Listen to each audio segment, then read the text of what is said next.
모세의 고백처럼 인생 살 동안의 고난, 슬픔, 눈물, 그게 계속됩니다.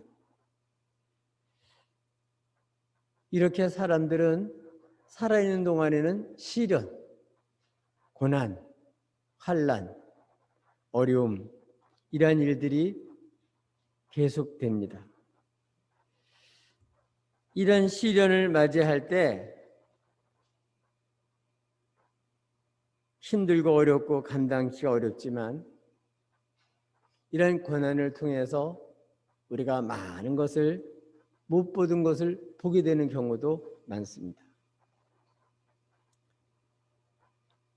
어린아이들 같은 경우도 아이들이 갑자기 아프면 경험이 없는 엄마는 안절부절하고 너무나 안타까워합니다. 그러나 놀라운 사실은 그 병을 이기고 치료받고 난 다음에는 똑똑해지고 이전에 못하던 걸 하게 되는 것을 보게 됩니다. 아이들만 그런 것이 아니라 또 어른들도 마찬가지로 많은 그런 역경을 통해서 사람이 성숙되고 이전에 남의 사정 모르던 거 남의 사정도 알게 되고 그래서 이전에 못 보던 것을 보게 되는 경우도 많이 있습니다. 물론 어떤 사람들은 고난만 받고 그런 걸 하나도 못 보는 사람도 있지만 우리 신앙생활 하는 사람들은 그냥 고난만 받는 게 아닙니다. 고난당한 것이 내게 유익이라 이로 인하여 주일례를 배우게 되었나이다. 우리 고난을 통해서 이렇게 우리가 배우는 게 많고 모르던 걸 알게 되고 못 보던 것을 보게 되는 경우가 많습니다. 오늘 본문은 이렇게 아주 극심한 큰 고난 중에서 주님이 보게 하신 것, 그게 무엇인지를 우리에게 알려주고 있습니다. 올해도 많은 고난, 어려움, 힘든 일이 있을 거예요. 그럴 때 주님이 눈뜨게 해주시고 이전에 못 보던 걸 주님이 보게 하신 걸 꼭 볼 수 있기를 주님의 이름으로 축복합니다.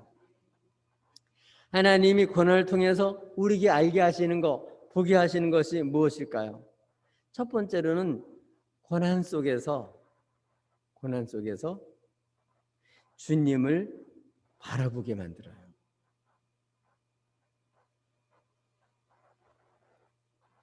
다윗은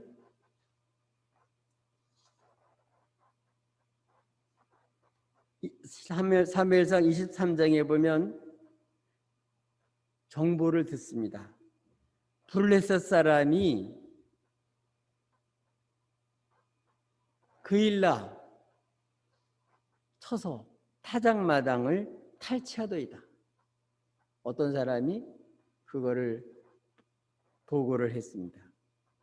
그러니까 이 블레셋 사람이 타작마당이니까 이제 농사를 다 짓고 타작을 하면 이제 그걸 거두들이면 되는데 그 기껏 농사진 그때 들어와서 그걸 뺏어가는 거예요. 탈취하더이다. 노락질 당하는 거죠. 그 소식을 듣고 다윗은 하나님 앞에 기도해요. 내가 가서 이 블레셋 사람을 치리까? 그랬더니 하나님께서 응답하셨어요. 블레셋 사람을 치고 그일라를 구하라. 그래서 함께 있는 사람들에게 가겠다고 하니까 사람들이 말리는 거예요. 보소서, 우리가 유다에 있기도 두렵거든. 하물며 그일라에 가서 블레셋 사람 군대를 치리까?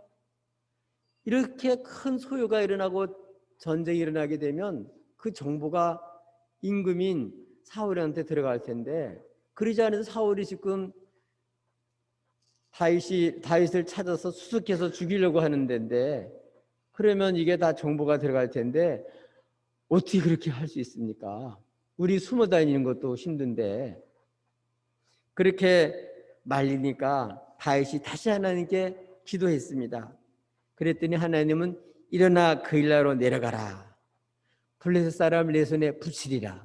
그러니까 이제 부하들의 말, 함께 있는 사람의 말을 듣지 않고 하나님 응답하셨으니까 이제 같이 있는 사람과 함께 가서 싸워서 블레셋 사람을 물리치고, 그리고 뺏긴 걸 뺏고, 그리고 가축들을 찾았어요. 그러면 그일라 사람들은 목숨 걸고 자신들의 목숨이 위협을 당할 수도 있는데 목숨 걸고 구해줬으니 당연히 고마워해야 되겠죠? 근데 그일라 사람은 그렇게 생각하지 않고 어떤 사람이 사울 임금한테 가서 밀고를 한 거예요. 배신을 당한 거죠.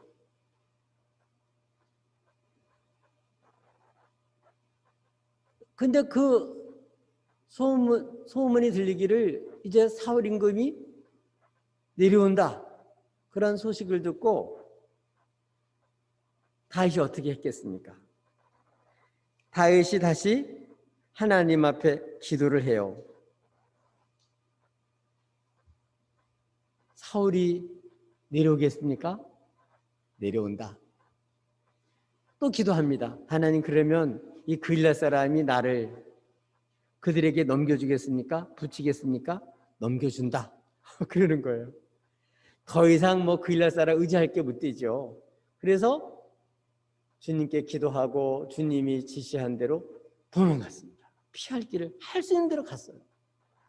만약 거기서 자기가 그렇게 목숨 걸고 자기들 구원해 줬으니까 우리를 지켜주겠지, 우리를 밀고 하지 않겠지, 이렇게 사람만 믿고 있었더라면 꼼짝없이 붙잡혔을 거예요.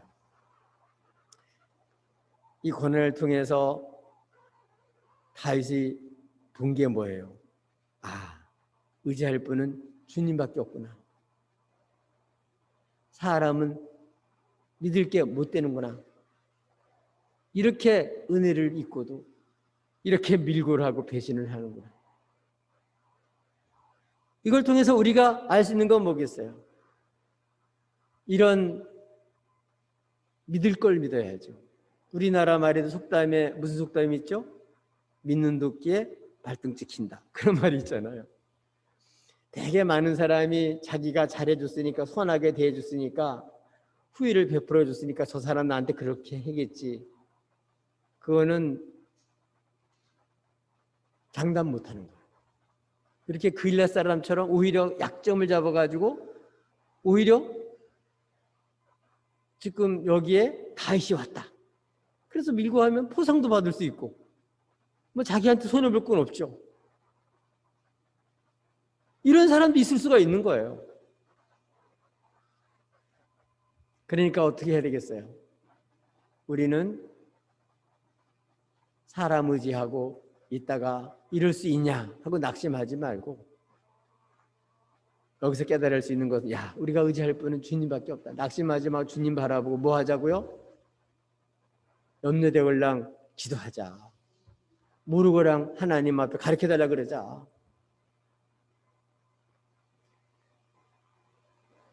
주님께 기도했기 때문에 피할 수가 있었죠.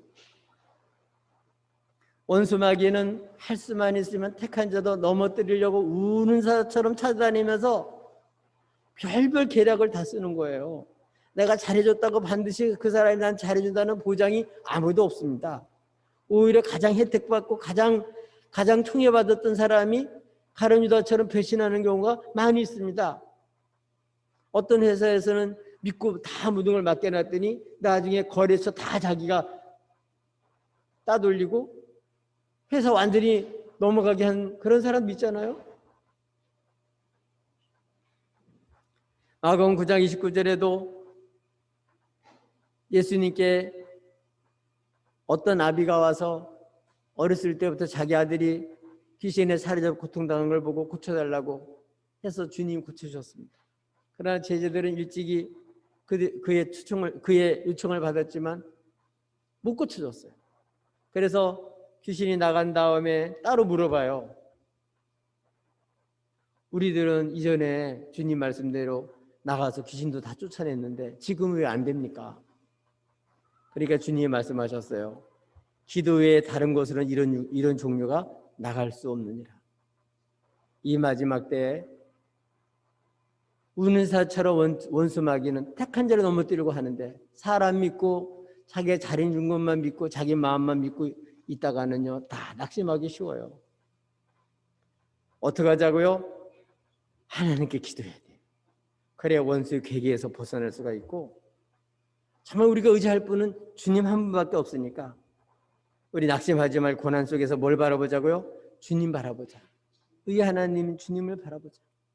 올해도 많은 어려움도 있을 것이고 또 고통도 따를 것이고 많은 여러 가지 감당하기 힘든 일도 있겠지만 여러분 그때마다 주님 바라보고 의의 주님을 바라보고 뭐 하자고요? 기도하자. 아멘. 그럼 올해도 다윗처럼 죽음의 고비에서 살 수가 있고 하나님의 도우심으로 여러분 피해보지 않고 하나님의 도우심 가운데 살게 될 줄로 믿습니다. 그래서 우리 고난 통해서 믿을 분은 주님 한 분밖에 없다는 사실을 분명히 하자. 주님만 믿고 살자. 또 두 번째로는 고난 속에 보게 된 게 어떤 거냐. 고난 속에 보게 된 것은 주님을 더 깊이 알게 됐다는 거예요. 여러분 고난 속에서 누굴 알아야 돼요? 주님을 알아야 돼요. 죄의 백성이 망하는 이유는 원수한테 자꾸 당하는 이유는 주님을 모르기 때문에 그렇거든요. 근데 오늘은 이 다윗은 주님을 알게 됐어요. 고난 속에서. 왜요? 4절에 보니까 고난 속에서 체험한 게 있는데 하나님은 나의 돕는 자시라. 그일러 사람이 나를 돕는 게 아니라 하나님은 나의 돕는 자시라. 자기 밑에 있는 부하들이나 사람들이 아니라 돕는 자는 하나님이시라. 아멘. 하나님은 나의 돕는 자시라. 주께서 내 생명을 붙드는 자와 함께 하시니이다. 내 생명을 붙들어 주는 자와 주님은 함께 하신다고 고백하고 있습니다. 사울은 다윗이 그일라에 있다는 소식을 듣고 군사 3,000명을 이끌고 체포하러 왔습니다. 사무엘상 23장에 기록된 걸 보면 사울이 이쪽으로 오면 저쪽으로 도망가고 저쪽으로 오면 이쪽으로 도망가고 뭐죠? 피할 수 있는 대로 피하는 거예요. 목숨 걸고. 근데 14절에 보면 다윗이 항무지 요새도 있었고 항무지 산골짜기도 있었어요. 근데 사울이 매일 찾는 거예요. 수색을 하는 거예요. 왜? 생명을 죽이려고. 근데 하나님이 위험한 순간이 많이 있었지만 사울의 손에다가 다윗을 붙이지 않았다는 거예요. 안 붙잡히게 만들어줬다는 거예요. 왜? 하나님 도와주셔서 피할 길을 주신 거예요. 그때마다 안 붙잡히게 만들어서. 하나님은 이렇게 도와주신 줄로 믿습니다. 그거를 고난 속에서 실제로 체험한 거예요. 그것뿐만 아니라 15절, 16절, 17절 이런 내용을 보면 다윗이 사울이 자기 생명을 찾으려고 나온 것을 보고 십항무지 수풀에 숨어 있었는데 사울의 아들 요나단이 어떻게 거기를 알고 사울 임금은 그렇게 찾아도 못 찾았는데 모든 정보력을 찾아도 못 찾았는데 요나단이 다윗이 있는 수풀에 찾아왔어요. 그래서 다윗에게 얘기하기를 그로 하여금 다윗을 하여금 힘있게 하나님을 의지하게 만들었어요. 어떻게 말했냐면은 요나단이 두려워하지 말라. 내 아버지 사울이 손이 너한테 미치지 못할 거다. 너는 반드시 이스라엘 왕이 될 것이고 나는 네 다음이 될 것이다. 그리고 18절에 보니까 두 사람이 다 하나님 앞에 서로 언약을 하고 다윗은 수풀에 남고 요나단은 갔다는 거예요. 이걸 통해서 야, 하나님은 나를 그렇게 잡으려고 하는 사울의 손에서는 나를 넘겨주지 않으시고 나를 돕는 자로 와서 나를 이렇게 힘있게 하니까 정말 내 생명을 붙드는 자와 하나님은 함께 하시는구나, 하나님 나를 돕는 자시구나 하고 뭘 알게 됐다고요? 자기와 함께 하시는 하나님을 더 깊이 고난 속에서 알게 됐다는 거예요. 중요한 건 뭘까요? 이 고난 속에서 주님을 더 깊이 알려면 주님을 가까이 해야 되는 거예요. 내가 주님을 가까이 하는 편이 돼야 되는 거지. 사울처럼 하나님을 멀리하고 하나님 대적편이 들면 하나님 나를 도울 수가 없죠. 시편 118편 6절에도 여호와는 내 편이시라 내가 두려워하지 아니하리니 사람이 내게 어찌할까? 그렇습니다. 내가 하나님 가까이에서 정말 주님을 알고 주님을 가까이 하면 어떻게 해요? 하나님이 내가 하나님 편이 되면 하나님 내 편이 되시는 거예요. 주님 우리를 하시면 누가 우리를 헤아리요? 로마서 8장 31절에도 그런즉 이 일에 대하여 우리가 무슨 말하리요?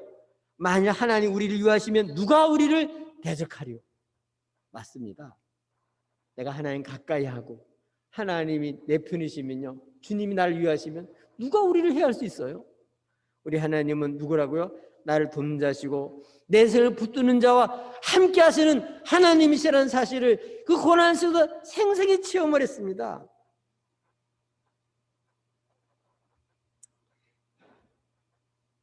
그런 고난을 안 당했더라면 정말 함께 하셔서 자신을 돕고 생명을 지키시는 주님을 깊이 알지 못했을 텐데 이 고난을 통해서 확실히 더 알게 된 거죠. 특별히 요나단을 통해서도 확실히 알게 만들어 주셨어요. 올해는 고난만 당하지 말고 어떻게 해야 주님을 더 가까이해서 이전에 모르던 주님을 더 깊이 알아서 아, 하나님 이런 분이시구나, 나를 돕는 자시고 내 생명을 붙드는 자와 함께 하시는 하나님이시구나. 아멘. 맞습니다. 하나님은 큰 환난 중에 만날 도움이 되시는 분이세요. 우리 올해는 이런 주님을 만나시고 이 주님과 가까이 지내시길 바랍니다. 올해는 더 주님 가까이 깊이 교제하고 아주 날마다 순간순간마다 주님과 함께 하셔서 아, 주님 어떤 분이시라는 사실을 확실히 알고 올해는 여러분 주님으로 인해서 기뻐하며 즐거워하며 여러분 올해는 꼭 승리하시기를, 더 주님 때문에 여러분 만족하고 주님 때문에 세상을 힘을 얻는, 주님을 힘입어서 다윗이 용기를 얻었던 것처럼 주님을 깊이 알고 주님 때문에 힘을 내시기를 예수님의 이름으로 축복합니다. 또 고난 속에 보게 된 게 뭐냐, 하나님의 이름이 선하시구나, 이 사실을 알았다는 거예요. 그래서 하나님 앞에 아랬는데 하나님이 실제로 이렇게 도와주시고 나의 생명을 붙드는 자와 함께 하시는 그 하나님을 깊이 안 다음에는 어떻게 했냐, 하나님 앞에 약속을 해요. 뭐 하기로? 6절 7절 이런 데 보면 6절에 보면 이렇게 얘기를 해요. 내가 낙헌제로 주께 제사하리이다. 낙헌제는 구원받은 다음에 감사해서 자원해서 드리는 제사가 낙헌제예요. 직금으로 말하면 감사라고 볼 수 있습니다. 우리 고난당할 때 상처받고 쓴뿌리 나는 사람이 아니라 고난주의 주님을 만나고 보니까, 특별히 주님의 선하심을 체험하다 보니까 어떻게 됐다고요? 이제는 감사하며 살겠습니다. 이제 주님의 그 선하신 이름을 찬양하며 살겠습니다. 그래서 내가 낙헌제로 주께 제사하리이다. 여호와여 주 이름에 감사하오리니 주 이름이 선하심이니이다. 주님의 이름이 선하시기 때문에 저는 이제는 앞으로 이 고난 중에 결심하고 하나님을 약속하기를 나는 이제 하나님 앞에 낙헌제를 드리며 살겠습니다. 감사하며 살겠습니다. 주 이름을 찬양하며 살겠습니다. 이제는 이렇게 살겠다고 주님 앞에 약속을 하고 서약을 했어요. 7절에도 보면 대저 주께서는 모든 환난에서 나를 건지시고 내 원수가 보응받는 것을 나로 목도하게 하였나이다. 그렇습니다. 여러분, 오래 고난당할 때 낙심하고 절망하고 두려워하고 상처받고 살지 말고 예수 그리스도 안에 하나님 뜻이 뭐냐면 감사하는 거예요. 로마서 8장 28절에도 우리가 알거니와 하나님을 사랑하는 자 곧 그 뜻대로 부르심을 받은 자들에게는 그 부르심을 입은 자들에게는 모든 것이 합력하여 선을 이루시느니라. 그럴 때 고난 중에 해야 될 일이 뭐라고요? 주 이름에 선하신 주 이름에 감사 찬양하는 거예요. 그러면 상처받지 않고 영광을 돌리고 더 깊이 주님을 사랑하면서 부호를 받게 됩니다. 모세도 이스라엘 백성들이 광야에서 10번 정도 배신을 했거든요. 그때마다 승리할 수 있었던 것은 미리 감사하는 거예요. 미리. 올해는 여러분 고난 속에서 뭐 하자고요? 미리 감사하는 거예요. 왜? 주 이름이 선하시기 때문에. 앞으로는 이제 고난 속에서 뭐 하겠다고? 찬양하며 살겠습니다. 이제는 감사하며 살겠습니다. 선하신 주님의 이름을 나는 찬양하며 살겠습니다. 올해 이렇게 고난 속에서 찬양하고 오히려 감사하고 미리 기뻐하고 이렇게 살면 상처받는 게 아니라 주의 영광을 보게 되고 우리는 똑똑히 하나님 모든 환난에서 나를 건지실 뿐만 아니라 원수를 하나님이 어떻게 하나님께서 심판하시는지 그걸 묵도하게 하리로다. 하나님은 그렇게 하셔요. 여러분 올해 어려운 일을 당할 때 이전에는 안 그랬지만 지금은 어떻게 하자고요? 감사하죠. 오히려 선하신 주님을 믿고 하늘까지 선하실 주님 그 선하신 주의 이름을 힘입어서 이제는 나는 감사하겠습니다. 이제 찬양하며 살겠습니다. 내가 새벽을 깨우리로다. 미리 기뻐하며 미리 감사할 때 하나님 때문에 여러분 영광이 가득 차요. 주님 말씀하셨습니다. 환난 날에 날 부르라 내가 너를 건지리니 네가 나를 영화롭게 하리로다. 거기서 여러분 주님을 사랑하고 주님 이름을 영화롭게 하길 바랍니다. 그럴 때 올해는 최고 영광의 해가 될 줄로 믿습니다. 다윗은 지금도 어려움을 당하고 있지만 주의 선하신 이름을 힘입어서 주님의 뵙게 모하게 고난 속에서 주님의 선하심을 믿기 때문에 찬양하며 살겠습니다. 감사하며 살겠습니다. 이렇게 고백을 했습니다. 그렇게 살 때 우리는 하나님이 나를 모든 환난 가운데 건지실 뿐만 아니라 하나님 원수를 어떻게 다루시는지도 묵도하게 똑똑하게 묵도하도록 하나님 만드실 것입니다. 맞습니다. 하나님 우리를 모든 환난에서 건지시는 분이십니다. 또 원수가 보응받는 것을 직접 목격하게 해주실 것입니다. 다윗은 배신의 아픔 가운데서도 이렇게 찬양하며 기뻐하며 상처받는 게 아니에요. 오히려 영광을 돌렸어요. 올해 여러분 고난 속에서 이렇게 여러분 주님을 거기서 사랑하고 주의 이름을 힘입어서 하나님을 찬양하고 새벽을 깨우면서 우리 심령을 깨우면서 하나님이 선하시다고 하나님 앞으로 이렇게 하실 거라고 여러분 정말 하나님의 선하심을 믿고 이렇게 깊이 사랑하는 노래를 주께 돌리시기를 예수님의 이름으로 축복합니다.